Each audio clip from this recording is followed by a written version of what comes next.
From the Presidential Palace, Manila, Dateline Malacañang.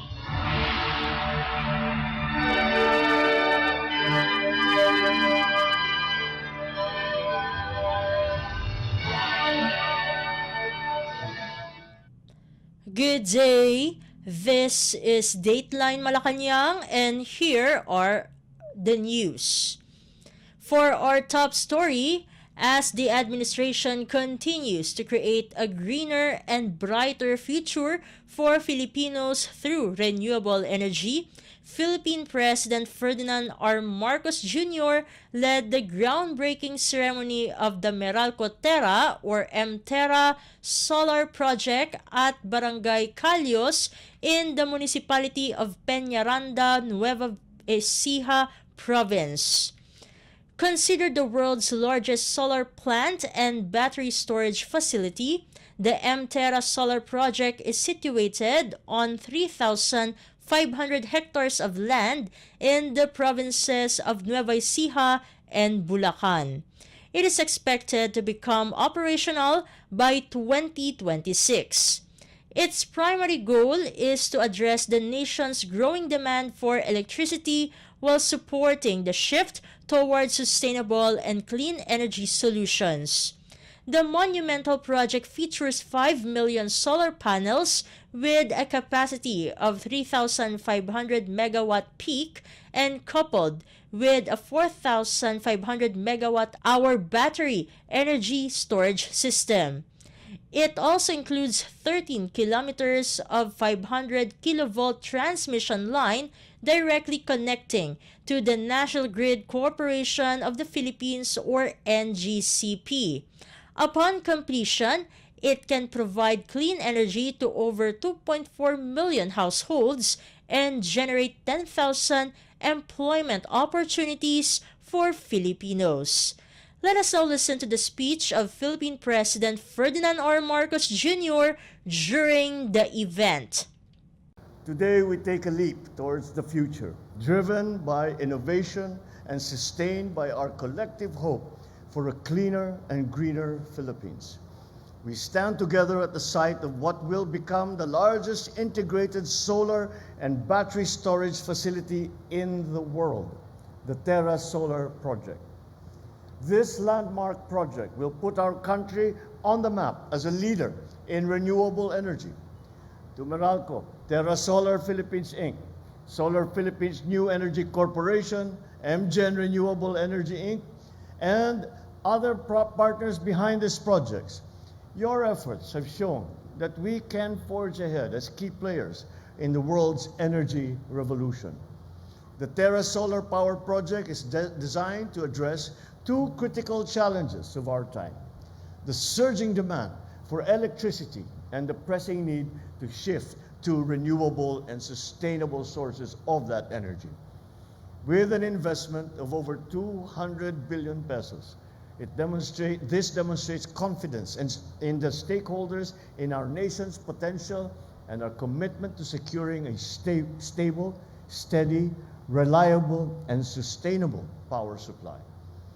Once fully operational by 2027, this facility will deliver 3,500 megawatts peak of solar power to the Luzon grid, with 4,500 megawatt hour of battery energy storage. A 13-kilometer, 500 kilovolt transmission line will connect this project to the power grid, ensuring that clean energy reaches Filipino homes and businesses with efficiency. This project will energize over 2 million households and reduce carbon emissions by more than 4.3 million metric tons annually. To put that into perspective, it is the equivalent of removing 3 million gasoline-powered cars from our roads, decisive action towards helping address global warming and climate change. By leveraging our abundant solar resources, the Terra Solar Project will help stabilize our power supply, reduce energy costs, and contribute significantly to our target of 35% renewable energy share in the power generation mix by the year 2030. This initiative will also benefit the communities that host it, spanning 5 municipalities across Nueva Ecija and Bulacan. It is estimated that the project will create over 10,000 jobs. Certainly, it will stimulate local economies and open countless opportunities for growth and development in those communities. Over the next decade, it is poised to generate nearly 23 billion pesos in financial benefits, resources that will pave the way for even greater progress. The impacts and advancements of this project are amongst those that we envisioned when I spoke about energy in my recent State of the Nation address. We are working towards a steady and reliable power supply that will meet the demands of today and continuously fuel our ambitions for tomorrow. Projects like Terra Solar bring us closer to that vision. I call on all the government agencies, national, local, and private sector entities to fully support this endeavor by ensuring its timely completion. Let us do the same for all renewable projects. From powering our homes and industries to illuminating our collective aspirations, let this serve as a reminder. When we come together, united in purpose and action, there is no task too daunting, no challenge too great, and no goal beyond our reach. The strong typhoons that we have been experiencing should further strengthen our resolve to find and facilitate solutions that will save our planet and the future of mankind. I hope that beyond the technical and economic milestones brought about by this project, let us remember the broader goal that drives us. It is a bagong Pilipinas, where our needs are met responsibly, equitably, and sustainably. Let us ensure that Terra Solar becomes a beacon of hope and progress, a testament to what we can achieve when we protect and preserve our natural resources while drawing strength from its abundance. Together, let us create a brighter, more inclusive, more sustainable future for all Filipinos. And you just heard Philippine President Ferdinand R. Marcos Jr. Dateline Malacañang.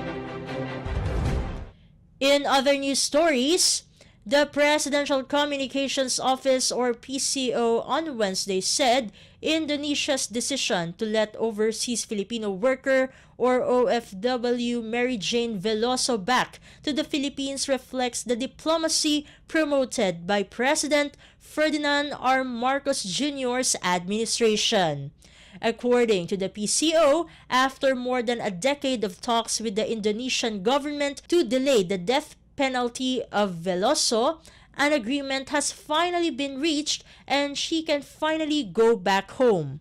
In a press briefing in Malacañang, Department of Foreign Affairs or DFA Undersecretary Eduardo de Vega said the goodwill of Indonesia demonstrates the leadership of President Marcos, his close ties with the Indonesian government, and the Philippine government's commitment to protecting its overseas workers. De Vega added that Indonesia did not ask anything in exchange for the return of Veloso, but the Philippines will certainly remember this gesture. As mentioned, our president announced this, and the situation actually is that our governments are discussing the terms of this transfer. Indonesia discussed this with us through our ambassador in Jakarta weeks ago, through the Indonesian Coordinating Minister for Law, Human Rights, Immigration and Corrections, His Excellency Yusril Mahendra, who had mentioned that Indonesia is formulating a policy of transfer of persons, of foreign persons to their host countries. In fact, Philippines is not the only country which has been requesting this. So because of that, our Department of Justice, and we are represented here by the DOJ, sent the formal request, and what we just need now is to sit down with Indonesia as to the details. Our friends in Indonesia have always been strong supporters of the Philippines. The very fact that Ms. Veloso is still alive to this very day is a tribute to the work that our government has been doing for over a decade, but also to the warm ties of friendship and cooperation between the Philippines and Indonesia, and we are very grateful for this. Indonesia itself has a law which will take effect in 2026 about what in effect would be, if not necessarily the abolition of the death penalty, but some sort of informal non-implementation of the death penalty, except in certain cases. So originally, among the things we'd been asking from Indonesia was the commutation of her sentence. But now with the new administration, which obviously the new administration of President Prabowo wants to open a new chapter in its relations with foreign countries, including the Philippines, now we may even get a transfer. So just a matter of the details. I cannot give you confirmation as to when she'll be home, what are the conditions for her to be detained here, except eventually the goal would be not just for her to be transferred, but for the president to be able to issue clemency, our president. So the DOJ is here to explain the legal basis for this, given that we do not have a transfer of sentenced persons with Indonesia. May I clarify also, the Indonesians are aware, and part of the reason why she has been not kept alive and not executed is that we are prosecuting the illegal traffickers or those who responsible for bringing her to Indonesia. There is a pending case in Nueva Ecija, in the RTC of Nueva Ecija, and an important aspect of that case is that precisely her statement is needed, and it would be very helpful if instead of getting a deposition from Indonesia, if she were here. So the bottom line, once she's here, we are at least assured that there will be no death penalty. We do not issue the death penalty. We do not have the death penalty. And we would, under principles of international humanitarian law, have some right to refuse if the Indonesians would request her back. But that's precisely a sign that they are not interested to execute Ms. Veloso, and we thank them for that. Last thing, there was a lot of speculation as to what was the return or what was the condition. The Indonesians have not requested any payback, any quid pro quo for this. May I clarify? This is not in return for anything. Of course, being from ASEAN, we know about debt of gratitude, and that similarly they may request something for us in the future. But right now,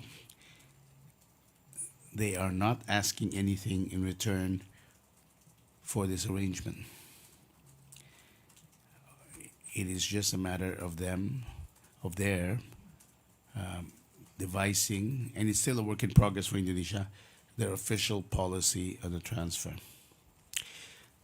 So when she gets here, if she gets here, and when she gets here, she will not immediately be released. It means we will commit to detain her until such time that we've a mutual agreement that she could be given clemency. But at least she would be here. And you just heard Department of Foreign Affairs Under Secretary Eduardo De Vega. Dateline Malacañang. Meanwhile, the parents of Mary Jane Veloso, the overseas Filipino worker or OFW facing a death sentence over drug charges in Indonesia, expressed elation over her looming return to the Philippines. The Indonesian government had earlier conveyed its willingness to transfer Veloso's custody to the Philippines as long as she would serve her sentence at a prison in the country. In a radio interview on Wednesday, Mary Jane's father Cesar said the development is an answered prayer years after their repeated appeal for her return. Her mother Celia, for her part, said that with the help of Philippine President Ferdinand R. Marcos Jr. and others who have been helping them, there is now clarity that it is possible for her to return to the Philippines. President Marcos Jr. on Wednesday said Veloso is coming home soon after confirming that the two governments have reached an agreement on her return to the country. The president said the outcome is a reflection of the depth of our nation's partnership with Indonesia, united in a shared commitment to justice and compassion. Dateline Malacañang. In a related story, the Philippines Department of Migrant Workers or DMW on Wednesday reaffirmed its continued commitment to supporting Mary Jane Veloso and her family as she is about to be transferred to the Philippines from Indonesia. In a television interview, Migrant Workers Secretary Hans Leo Kakdak said the DMW would provide any necessary assistance to Veloso and her family. Kakdak said since the time of the late DMW Secretary Tuts Ople, they have been providing financial assistance to Nanay Celia, Veloso's mother, and the family. The department has been in touch with Veloso's family even before her impending transfer. Secretary Kakdak said the DMW will keep in close touch with Nanay Celia and the family here in the Philippines if it entails having to facilitate or assist the family of Mary Jane to visit her or to see her, then the agency will assist in that regard. In 2010, Veloso was arrested and sentenced to death over drug charges. On Wednesday, Philippine President Ferdinand R. Marcos Jr. confirmed that Veloso is coming home. Dateline Malacañang. Still on Mary Jane Veloso, the Indonesian government is eyeing to initiate the process of transfer of Mary Jane Veloso to a Philippine prison in December 2024, its coordinating Ministry for Legal, Human Rights, Immigration, and Corrections said. In a statement on Wednesday, the ministry said Indonesia will carry out the transfer process once the conditions it set for the Philippine government are met. It said Coordinating Minister Yusril Iza Mahendra estimates that the transfer process for Mary Jane will take place in December 2024. It added that apart from the Philippines, the countries that have proposed transferring the prisoner are Australia and France. The conditions include Veloso serving the remainder of her sentence in the country, Manila's recognition of the Indonesian court's final decision on her case, and the Philippine government agreeing to shoulder the cost of her return. Upon her transfer, Yusril said a decision on whether to grant remission or pardon would rest with the head of state. Yusril said that in the case of Mary Jane, who was sentenced to death in Indonesia, it is possible that President Ferdinand R. Marcos Jr. will grant pardon and change her sentence to life imprisonment, considering that the death penalty has been abolished in the Philippine Criminal Code, so this step is within the full authority of the President of the Philippines. Dateline Malacañang. In other news, the Department of Foreign Affairs or DFA on Wednesday said the call between Philippine President Ferdinand R. Marcos Jr. and United States President-elect Donald Trump signals the positive momentum and trajectory in the two nations' bilateral ties. In a statement, the agency welcomed the call and reaffirmed the Philippines' commitment to working with the U.S. under the Trump administration to strengthen the overall relations of the two states. The Philippine president joined world leaders in congratulating Trump on his election in a phone call on November 19th. During the call, the two leaders discussed the deep-rooted alliance between the two states, with President Marcos conveying Manila's continuing desire to strengthen the Philippine-U.S. relations. The call also highlighted the positive role of Filipino Americans in U.S. society, including in the recent successful and peaceful conduct of U.S. elections. Dateline Malacañang. Meanwhile, Philippine President Ferdinand R. Marcos Jr. on Wednesday hailed the Japan International Cooperation Agency or JICA as an important partner for the Philippines as he sought to secure more funding for more green projects. During a courtesy call of JICA officials, including its president Tanaka Akihito in Malacañang, the president said that JICA has always been an important partner for the Philippines. JICA is Japan's implementing agency of official development assistance or ODA for the purpose of supporting the socio-economic development, recovery, or economic stability of developing nations, including the Philippines. President Marcos said JICA started only with infrastructure but has since expanded into other areas. For his part, Tanaka thanked the president for welcoming them in the palace and conveyed condolences for the victims of recent typhoons in the Philippines. During their meeting, the chief executive underscored the pressing need to address flood control and water management. President Marcos said the issue of flood control and water management has become a significant concern even before he became president. Dateline Malacañang.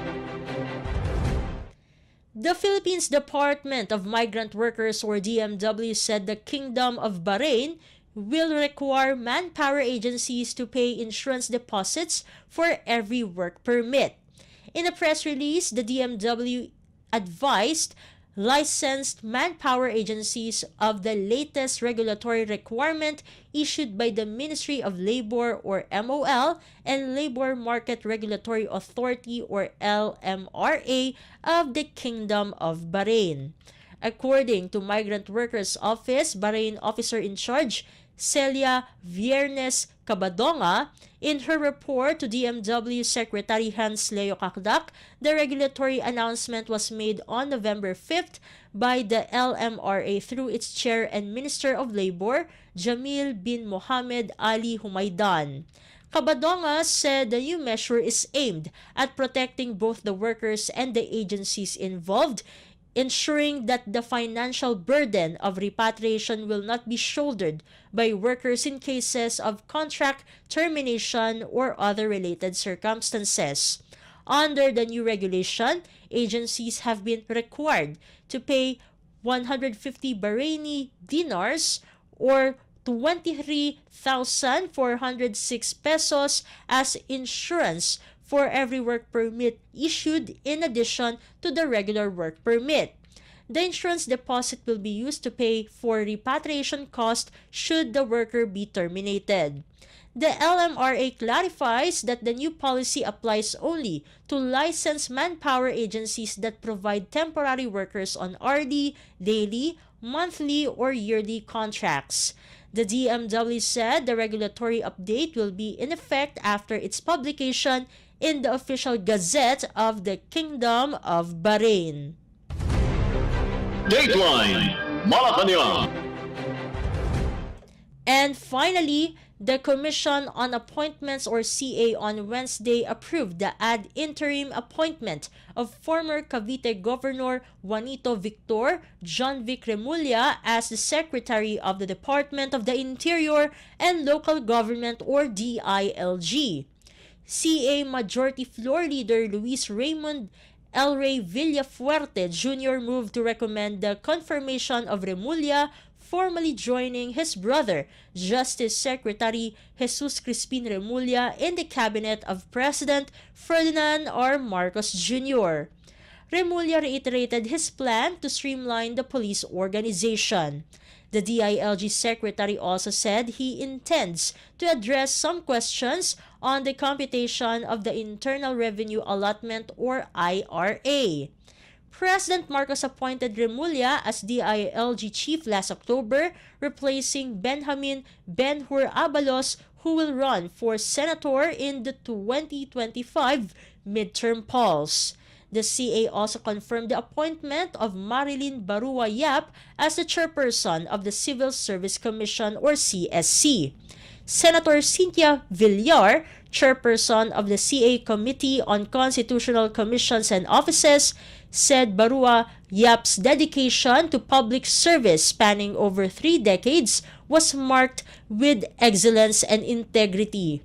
Before her appointment to the CSC, Barua Yap served as Undersecretary for the Special Concerns Office or SCO and External Affairs and Communications Operations Office or EACOO of the Department of Agrarian Reform or DAR. She was also the first woman Secretary General of the House of Representatives during the 4th Congress and continued to serve in the same capacity in the 15th and 16th Congress. Dateline Malacañang. Before we conclude our program, Radyo Pilipinas World Service of the Presidential Broadcast Service is heard over the following shortwave frequencies: 9.475 MHz, 15.640 MHz, and 17.820 MHz. You can also visit our Facebook page and YouTube channel at Radyo Pilipinas World Service. You will be able to hear and view our Filipino and English programs, including news updates here in the Philippines. Kindly subscribe, like, and share our posts as well.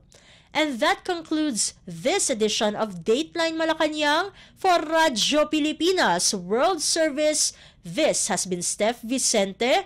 Good day and stay safe, everyone. From the Presidential Palace, Manila, Dateline Malacañang.